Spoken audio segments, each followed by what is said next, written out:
यहाँ पर एक जिस तरह से एक सिख प्रधानमंत्री, पहले सिख प्रधानमंत्री बने थे, भारत की बागडोर उनके हाथ में आई थी, तो पूरे अंतर्राष्ट्रीय स्तर पर एक अलग पहचान भारत को उनके जरिए मिली।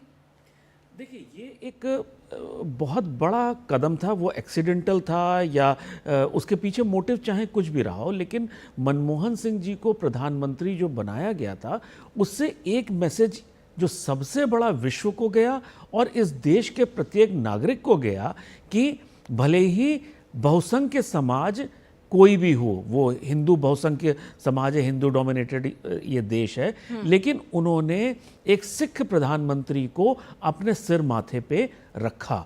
उनके सिख होने को हमेशा भारत के प्रत्येक नागरिक ने एक सम्मान के तौर पे देखा और विश्व में एक ये मैसेज गया कि भारत जैसे देश में एक जो जिस कम्युनिटी की पॉपुलेशन 1 या 2% के आसपास है, उस कम्युनिटी का भी व्यक्ति प्रधानमंत्री बन सकता है। अनुराग जी, एक सशक्त लोकतंत्र, धर्मनिरपेक्ष देश के तौर पर एक विभाजन से, पाकिस्तान से यहाँ आकर बसे हुए इंसान को इतनी बड़ी बागडोर एक मुल्क की जब मिलती है तो एक अलग मैसेजिंग जाती है। बिल्कुल। और वहीं उसी के विपरीत अगर पाकिस्तान में जो पार्टीशन के बाद लोग यहाँ से गए थे, उनको वहाँ पे बराबरी का दर्जा तक नहीं मिला, तो ये भी एक बहुत बड़ा मैसेज था कि किस तरह से जो पार्टीशन के बाद जो लोग पाकिस्तान से या बांग्लादेश से इधर आए थे, उनको भी बराबरी का दर्जा मिला हुआ है कि हमारा लोकतंत्र की नींव कितनी मजबूत है, हमारा लोकतंत्र कितना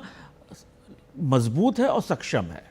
लोकतंत्र की नींव कितनी मजबूत और सक्षम है। नरेश कौशिक जी, यहाँ पर अनुराग जी जैसे बता रहे हैं, उस दौर में जब वो प्रधानमंत्री रहे डॉक्टर सिंह, ऐसे कई कानून वो लेकर आए जिससे लोकतंत्र की नींव को और मजबूती मिले। एक आम इंसान के हाथ में एक हथियार के तौर पर उन्होंने जो है right to education, right to information, land reforms, ये तमाम कानून बनाए।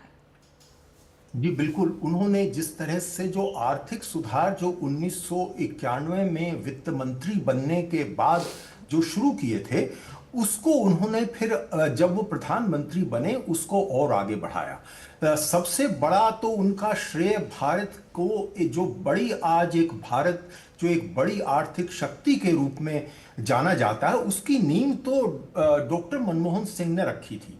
इसमें तो अब तो ये बात उनके विरोधी भी स्वीकार करते हैं। उस समय भले ही वो विरोध करते हों, लेकिन आज वो मानते हैं कि जो भारत जो आज एक बड़ी शक्ति है आर्थिक रूप से, उसमें डॉक्टर मनमोहन सिंह का बहुत बड़ा योगदान है और उसकी बात पूरी दुनिया भी अब सराहना करती है। लेकिन इसके अलावा जो उन्होंने और क्षेत्रों में भी जो काम किए हैं, मनरेगा का आपने उदाहरण दिया, आरटीआई जो है, ये राइट टू इंफॉर्मेशन, ये बहुत ही मैं समझता हूँ क्रांतिकारी कदम था।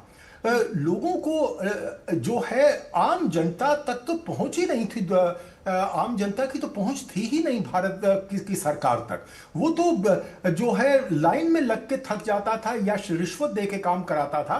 वो जिस तरह से अपने अधिकार के लिए लड़ने लगा और जिस तरह से राइट टू इंफॉर्मेशन के नाम पर उसको जब सारी सूचना उसको मिलना आधिकारिक रूप से उसका अधिकार हो गया, तो ये अपने आप में एक क्रांतिकारी कदम था।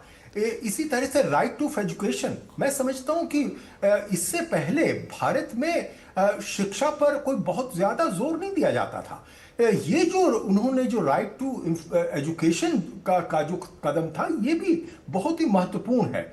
और आज जो है भारत अपनी जीडीपी का कोई 6% के करीब खर्च करता है, 6-6.5% के करीब अपनी जीडीपी का शिक्षा पर जो खर्च करता है, वो दुनिया के बहुत सारे देशों जैसा ही है। ये बात मैं मानूंगा कि उन्होंने हेल्थ के क्षेत्र में जितना काम हो सकता था नहीं किया। और उस समय आज भी भारत में जो जीडीपी का जो हेल्थ पर यानी स्वास्थ्य पर जो खर्च है वो 2% से भी कम है। यानी नाइजीरिया भी भारत से 2 गुना ज्यादा खर्च करता है, 4%। और दुनिया के बहुत सारे देश भारत से ज्यादा खर्च करते हैं, भारत कम खर्च करता है। मैं समझता हूं कि ये और किया जा सकता था और उसके बाद तो ये मैं कहूंगा कि ये खाली श्री मनमोहन सिंह को, डॉक्टर मनमोहन सिंह को ही दोष इसमें नहीं देंगे, और भी सरकारों ने कोई बहुत इसमें आगे नहीं किया।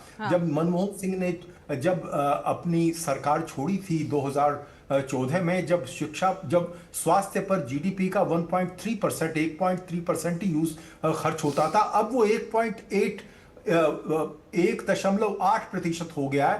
तो जो है मोदी जी की सरकार के दौरान थोड़ा सा बढ़ा है, लेकिन अभी भी कोई बहुत ज्यादा नहीं बढ़ा। लेकिन जहां तक मनमोहन सिंह जी का बात है, जो बात है उसमें कोई दो राय नहीं है। उन्होंने जो आखिरी पंक्ति का जो व्यक्ति था उसको भी जो एक तरह से उसका सिर ऊंचा करने में मदद की। उसको भी लगा कि देखिए हम भी पूरी तरह से उसी तरह से भारत के नागरिक हैं जो कि जो पढ़े लिखे या ज्यादा पैसे वाले लोग हैं। वो बल्कि एक आलोचना होती थी मनमोहन सिंह जी की, उन्होंने आर्थिक सुधारों के बाद में ये तो सिर्फ अमीरों के लिए कर रहे हैं, लेकिन उसका जो फायदा है वो नीचे के वर्ग तक पहुंचा। और जैसा कि मैंने कहा कि उन्होंने जब प्रधानमंत्री बने तो उन सारे कार्यक्रमों को उन्होंने आगे बढ़ाया। जैसे सेबी को उन्होंने बहुत मजबूती दी, ये अपने आप में बहुत महत्वपूर्ण है। बैंकों में सुधार उन्होंने और ज्यादा किए, लेबर में सुधार ज्यादा किए, प्राइवेटाइजेशन और ज्यादा हुआ, तो आर्थिक सुधारों की गति वो बढ़ी, जिससे उसका जो फायदा है वो सिर्फ अमीरों तक सीमित नहीं था।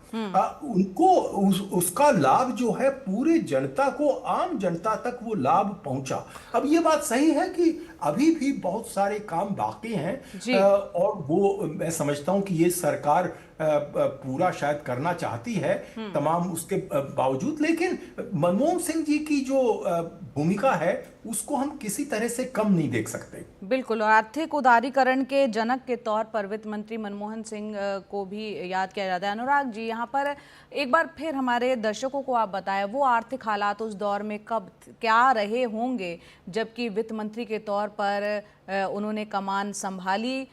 देश की अर्थव्यवस्था को पटरी पर लाने के लिए नरसिम्हा राव उन्हें राजनीति में लेकर आए थे जब वो प्रधानमंत्री थे।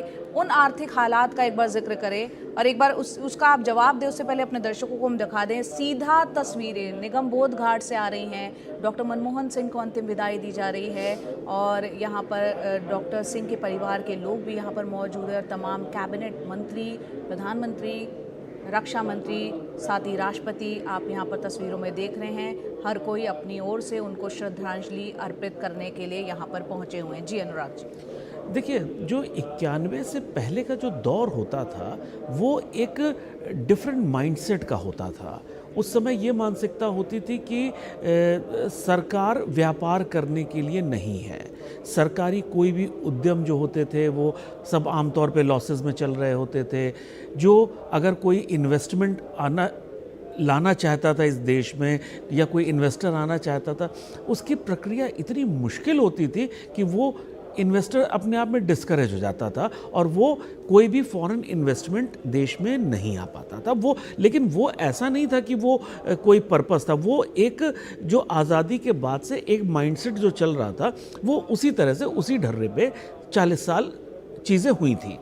क्योंकि मनमोहन सिंह जी का ग्लोबल एक्सपोजर था, उनको पता था कि विश्व में कैसे काम हो रहा है, जो डेवलप्ड इकॉनमी है वो कैसे काम करती हैं।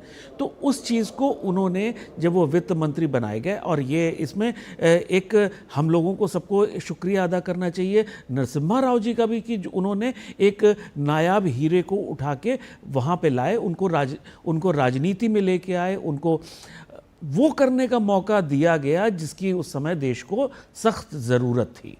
तो इसमें इनको जो मौका दिया गया वो भी एक बहुत बड़ी चीज़ थी। और उस मौके के साथ एक चीज़ और भी ये थी कि इनको पूरा फ्री हैंड दिया गया, इनके ऊपर ये विश्वास किया गया कि हाँ ये डिलीवर करेंगे। एक बहुत बड़ी चीज़ होती है कि आप भले ही काबिल हैं या नहीं, लेकिन जब तक आपको वो मौका दिया जाए और मौके के साथ ही पूरा इंडिपेंडेंस दी जाए तब आप कर पाते हैं।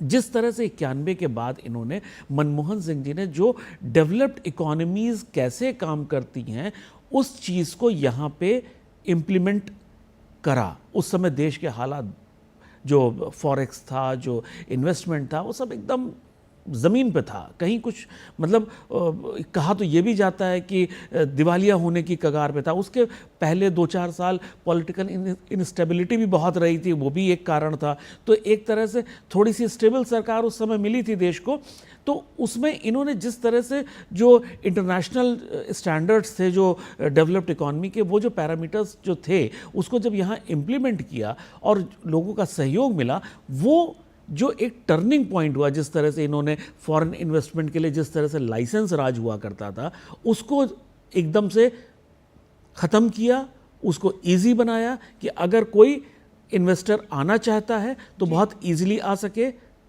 जी अनुराग जी, ये तस्वीरें हम हमारे दर्शकों को दिखा रहे हैं निगम बोध घाट पर डॉक्टर मनमोहन सिंह के पार्थिव शरीर को अब से कुछ ही देर में पंचतत्व में विलीन कर दिया जाएगा। तमाम जो उनके रिश्तेदार हैं, परिवार के लोग हैं, वो भी यहाँ पर मौजूद हैं। इसके अलावा आप तस्वीरों में देख रहे हैं राष्ट्रपति द्रौपदी मुर्मू, प्रधानमंत्री नरेंद्र मोदी, रक्षा मंत्री राजनाथ सिंह, गृह मंत्री अमित शाह, इसके अलावा कांग्रेस की वरिष्ठ नेता सोनिया गांधी और गांधी परिवार यहाँ पर है, और पूरा डॉक्टर सिंह का परिवार भी यहाँ पर मौजूद हैं। उनकी पत्नी यहाँ पर आप तस्वीरों में देख रहे हैं, उनकी बेटियाँ, 3 बेटियाँ हैं, उनके दामाद है।